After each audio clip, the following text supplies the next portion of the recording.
sot është të transformohemi në rrjetet sociale dhe influencuesit të ndryshëm që pretendojnë që ata kanë arritur që të ndryshojnë, ata kanë arritur që të marrin në kontroll mendimet e tyre edhe duke ndikuar ose thonë që duke ndikuar në mënyrën e të menduarit njeriu shërohet e kështu me radhë. Thelbin e asaj që jemi.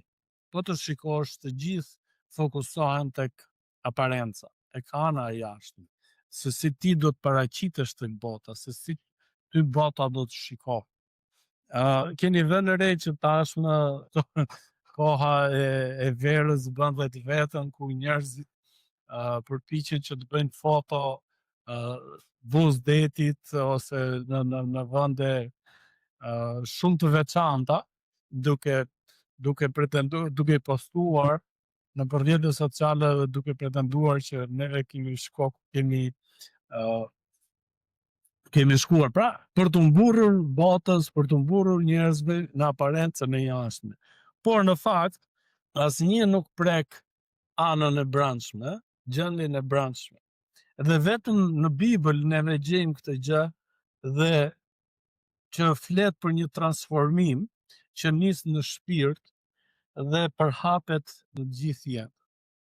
Është një transformim, është një proces që ne duhet ta bëjmë atë çdo ditë. Ne nuk mund të themi do të ndryshoj, shtypim këtë butonin këtu edhe jemi në rregull. Por është një proces i përditshëm për të ndryshuar. Pali i bën thirrje dhe thot, ju nxis pra vëllezër për mëshirët e Perëndisë të paraqitni trupin tuaj si flijim të gjallë, të shenjtë dhe të pranueshëm për Perëndin që është adhurimi juaj shpirtëror. Dhe mos u përshtatni me këtë botë, vargu 2, por ndryshoni duke përtërir në mendjen tuaj që mund të provoni cili është vullneti i Perëndisë, i mirë, i pranueshëm, i përsosur. Nëse do të shqyrtojmë këtë tekst, disa pyetje lindin kështu natyrshëm, çfarë do të thotë të jesh i transformuar, sepse nëse do të shkoje në një për shembull në një fitness, nëse në një palestër me instruktor të veçantë të personalizuar, se në fakt ka. Unë fjerë nuk është e di, po në Tiranë e di që ka shumë njerëz që janë të fiksuar, edhe normalisht që ka dhe para, marrin instruktor të personalizuar vetëm për veten e tyre, domethënë e pagojnë 50 euro seanca. Ka qenë, po, ose është rritë, është rritë pazari, është rritë nafta. Në mënyrë që të kenë marrin një dietë strikte për të patur, për të arritur formën e dëshiruar të trupit.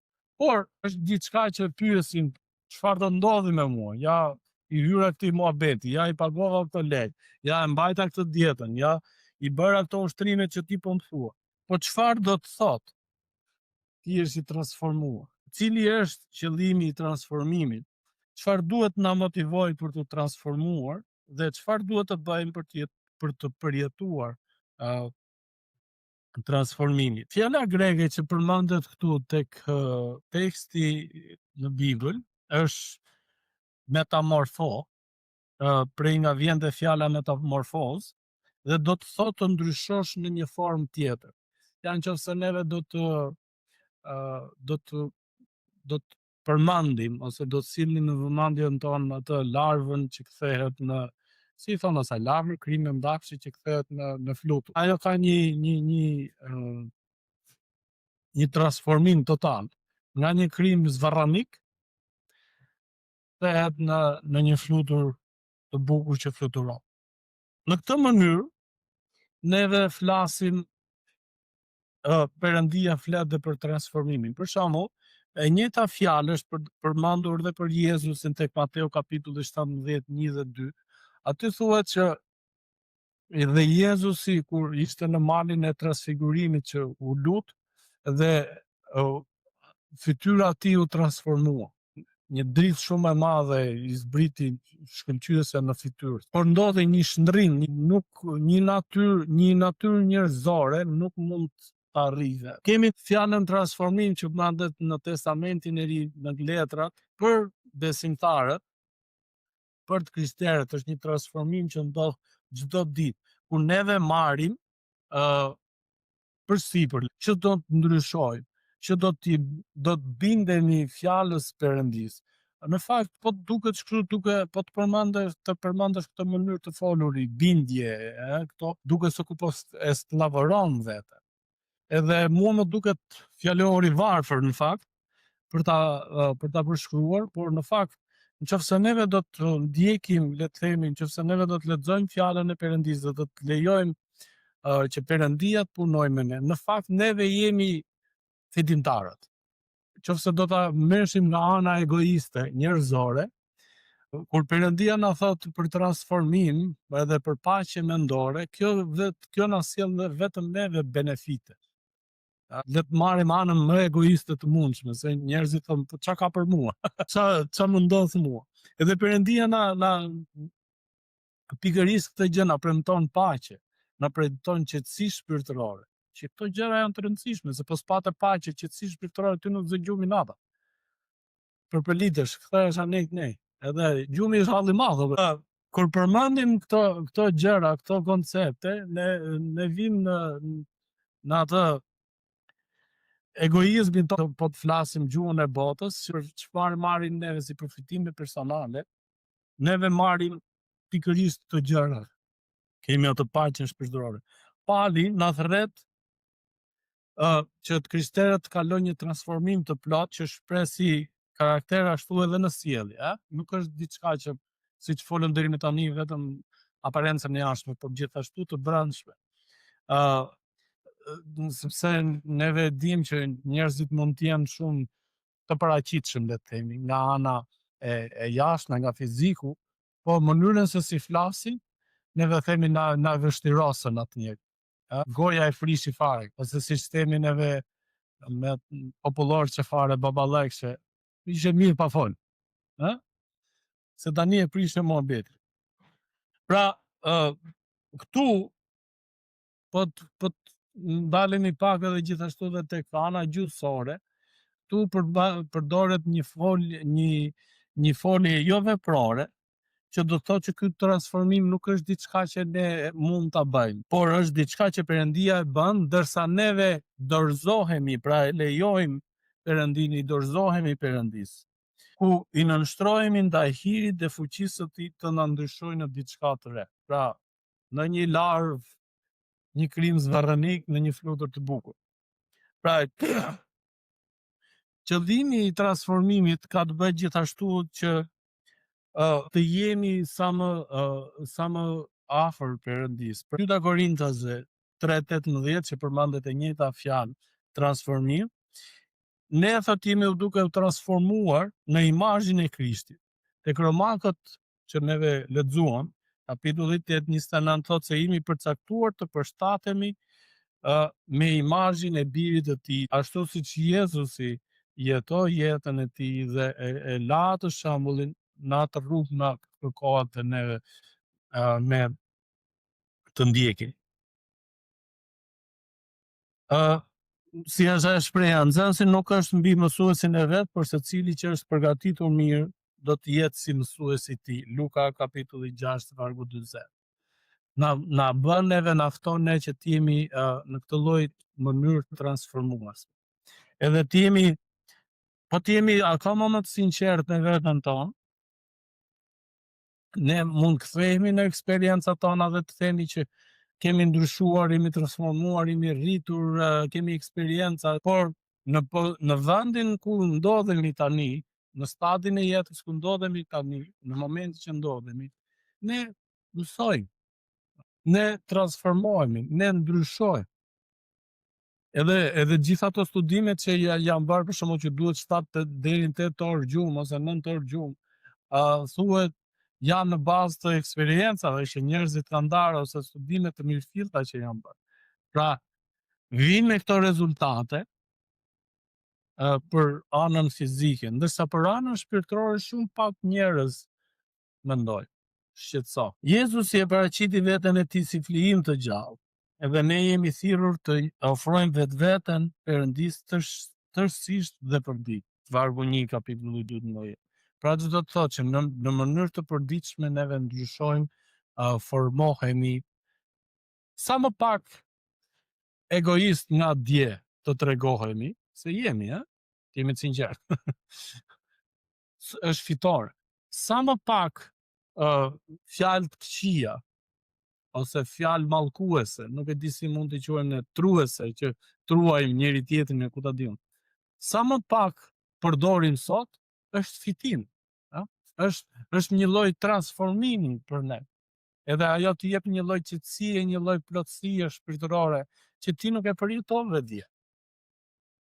Sa më pak ti e kontrollon veten ose sa më shumë dëshiron që të ndash me të tjerët, ti po përjeton transformimin. Sa më shumë ti kërkon të ndihmosh të tjerët, ti po përjeton këtë transformim shpirtëror. Sa më shumë ti je i dashur me të tjerët, ti po përjeton këtë gjë. Sa më shumë ti je i duruar, ti po e përjeton këtë gjë. Sa më shumë ti fal, ti po e përjeton këtë gjë. Nuk është gjithmonë kështu drejt, po ka uljet e ngritjet e vet. Për shembull, ne si prindër ka ditë që jemi të qetë dhe ka ditë që e kontrollojmë veten tonë dhe nuk e ngrem zërin me fëmijët, po ka ditë që e ngrem zërin. Edhe pastaj qetësohem. Pra ka ditë neve që themi, ja sot e mbylla bukur. Motivim për transformim është që disa pika interesante, tu thuhet për mëshirat e Perëndis, është çfarë mëshira kishte përshkruar ai më herët, Pali. Tek Romakët kapitulli 6 vargjet 16 dhe 18 thuhet, te kapitulli 6 vargjet 16 deri në 18. A nuk e dini se nëse paraqitni veten tuaj shërbëtor të atij që i bindi, jeni shërbëtor të atij që i bindi. Pra nëse neve dorëzojmë veten, jemi shërbëtor të. Pra jeni shërbëtor të atij që i bindi, qoftë mëkatit për vdekje, qoftë bindjes për drejtësi, por qoftë falëndëruar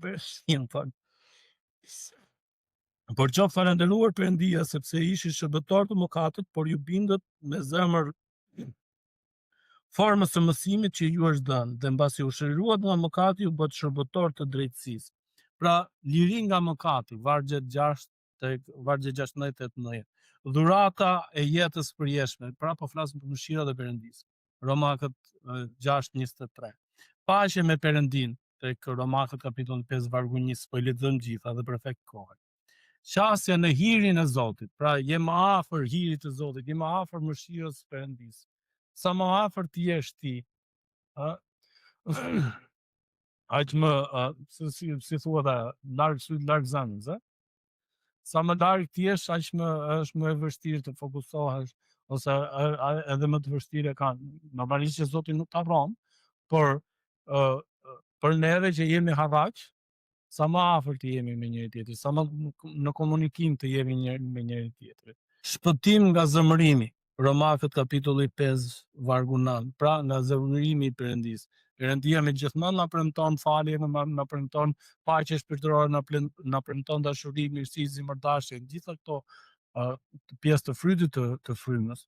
Por gjithashtu, në qoftë se ne në krye të jetës, në të ditëve tona, që Zoti na ka dhënë, na ka caktuar, ne ose do të përballemi me gjykimin, me zemërimin e Zotit, ose do të përballemi me dashurinë, me hirin e tij. Pra, transformimi është që ne përshtatemi me jetën shpirtërore të perëndishme, por gjithashtu Pali na thret mos u përshtatni me këtë botë. Të përshtatesh me këtë botë do të thotë të pasqyrosh vlerat dhe sjelljen e një bote të rënd. Pra, është ajo shpreha që thot majt koha, sepse sot jep diell, jep mirë bukur flet, kur është me vranësira, flet me gojë. Ka njerëz të tillë që sot janë të mirë, të dashur, e mund të bësh dhe plane, edhe mund të diskutosh, ditën tjetër ka diçka tjetër. të imitosh të tjerat pa një ndryshim të brendshëm, pra të bësh si themi ne atë se ato klon, ato se palaçot, ose papagalle që vetëm imiton, pra nuk e përjeton ato mënyrën e të shprehur. Për shembull ka dhe dietar studiues të Biblës që nuk janë ndryshuar ose nuk e kanë pranuar Krishtin. Po ka dhe njerëz të tjerë, për shembull ishte një nga aktorët që po do luante tek filmi Jezusit dhe ishte ai autori, ai që ata kërkuanin që Barnaban atë vjedhsin. Edhe në moment ky mori pjesë të luajtje e këtij filmi, edhe aty ra në kontakt, domethënë të mirëfillt, le të themi, që për Biblën, për fjalën e Perëndisë, për Jezusin, për sakrificën që e bëri dhe ai u pagëzua, pranoi Krisht. Ka dhe nga këto të tilla gjëra, domethënë. Pra kur ti përballesh ose përshtatesh me botën, ti gjithmonë ve një maskë që ti je i paraqitshëm për botën. Po asnjëherë të shfaqësh ndjenjat, emocionat e tua të brendshme. Pra një maskë shpirtërore që një ditë do të bjerë, nëse ti do të përshtatesh në këtë botë. Ne e dimë që çdo gjë këtu është kalimtare. Nuk e di atë shprehjen që neve përmendim gjithmonë, mos e përzi se do dali surrati vërtet aty, ne themi edhe kështu në mënyrë vullgare. Pra mos e përzi se do e nxjerrë në të vërtetë fytyrën, çfarë fytyre ka. Ose domethënë kur në fund ka dalë ajo gjë, themi ja, e nxorri fytyrën ai, kush ishte. Nuk janë të përjetshme, por janë të përkohshme. Edhe njerëzit fatkeqësisht te kjo bien pre dhe ndryshojnë edhe e ndjekin. Perëndia na fton gjithashtu që të rinovojmë mendjen tonë. Pra transformimi vazhdon edhe pas kthimit. Pali thotë se transformimi duke u përtërirë në mendjen tonë. Pra në mendimet tona, pikërisht këto gjëra që ne po flasim, e drejtojmë mendjen tonë te gjërat e të sipërme. Mendja jonë fokusohet te gjërat e frymës të Perëndisë, e ushqejmë mendjen tonë përmes shkrimit, lutjet, bashkësisë, miqësia që kemi së bashku dhe adhurimit të Perëndisë. Pra, ndryshimi i vërtet vjen nga brenda. Kur mendimet tona përputhen me të vërtetën e Perëndisë, edhe jeta jonë ndryshon. Plani pra është i thjeshtë, të meditosh edhe të shpenzosh kohë me fjalën e Zotit. Në fund, çfarë tregon transformimi? Nëse procesi është kaq i qartë, pse shumë të krishterë mbeten shpirtërisht të stagnuar ose të stopuar? Sepse nuk rinovojnë mendjen e tyre, sepse kanë një dietë shpirtërore të varfër, ose që nuk e zbatojnë. Fatkeqësisht për dietën tonë fizike neve shpenzojmë më shumë kohë edhe më shumë para sesa për dietën tonë shpirtërore. E keni vënë re që kur dikush është smur fizikisht, ndjek një dietë strikte dhe mënyrën e të ushqyerit, mënyrën e të pirit të ilateve, vitaminave, gjëra me radhë, madje edhe nëse do i kërkohet për ndonjë ushtrim fizik, e ndjek atë, edhe gjen dhe kohë për atë. Por kur vjen puna për anën tonë shpirtërore, neve nuk i gjejmë. Gjithë secili prej nesh, duke u futur dhe unë bashkë me ju, nuk e kisha kohën. Kisha këtë gjë. Sa i lodhur jam, o sa i kështu, po kam këtë, po kam atë. Neve nuk e kuptojmë siç kuptojmë anën tonë fizike, anën tonë fizike që themi sot jam i lodhur. Edhe ulesh. Sot jam i lodhur, nuk do vetem punë. Apo jo, në rritur tensioni, kam këputje, kam të gjëra, ose me një raport, një diçka, domethënë që ti po përpiqet, trupi yt fiziku jot po të tregon që je i lodhur, je i raskapitur. Kush prej nesh i ve re anës tonë shpirtërore, emocionale? Nuk po flasim emocione, se emocionet janë është dek tjetër, por ana jonë shpirtërore me Perëndin. Kush nga ne ka vënë re që neve kemi që të dielën e shkuar që kemi ngrënë shpirtërisht, e kemi tharë shpirtin tonë. Kush nga ne ka vënë re që nuk kemi pasur kohë që shpenzonim kohë, sikur një fjalë të lexonim, sikur një varg të lexonim për ditë në ditë. Kush nga ne e ka vënë re këtë gjë? Nëse nuk po ndodh transformimi, nëse atë ditë ti je më shumë i acaruar se ç'duhet, atëherë ti e ke prishur. Kemi ndërën e mirës tu. me tensionin. Ai ka shumë të domosdoshme që të kontrolloj si e pi ujin, si e han ushqimin, ca ushqime është të haj. Tani bëra dhe unë shaka kur hyri mos dit vapët. Pra të gjithë i flasin për duhet ta kontrollojnë me patjetër këto gjëra, pra, në mënyrë që të shikojë edhe tensionin që ta ketë të kontrolluar. Po tensionin ton shpirtëror, kush e kontrollon? Ne për ta mbyllur jemi thirrur të transformohemi në imazhin e Krishtit. Kemi gjithë një motivim që na duhet për mëshirat e Perëndisë. Po çështja është sa kohë kemi ne po i vendosim Perëndisë.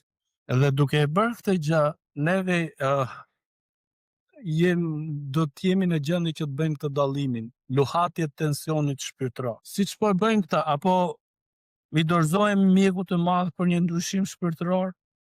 Perëndia ka ofruar mjetin, gjakun e Krishtit. Perëndia jep veglat, fjala, lutja, kisha, bashkësia së bashku. Ato të mbetemi si ajo larvra ose krimbi mëndashit që zvarritet, apo do të ndryshojmë që në mënyrë të fluturojmë si krijesa të reja të transformuar. Kto janë pyetje që neve ja bëjmë vetes tonë. Edhe një thirrje të fundit, siç Pali e bën te këto vargje, mos u përshtatni me këtë botë, por ndryshoni. Kjo është ajo shërbesa jonë e mençur që ne i ofrojmë Perëndisë. Çdo ditë është përpjekje, sikur një mënyrë, sikur një fjalë që kontrollojmë që ne nuk të gabuar që nuk e tham nga dje, sot nuk e tham, neve kemi fituar. Qëse sot tregojmë në të qetë, në të dashur, pikërisht duke treguar ato virtytet, ato frytin e frymës, neve jemi duke u transformuar. Kjo është si të thuash një barometër ose një matës i tensionit tonë shpirtëror. Kur zëmrohemi, ngrim zërin, kështu me radhë, atëherë neve paqja jonë, paqja e Perëndisë është duke u larguar prej nesh. Mirë, Zoti ju bekoft.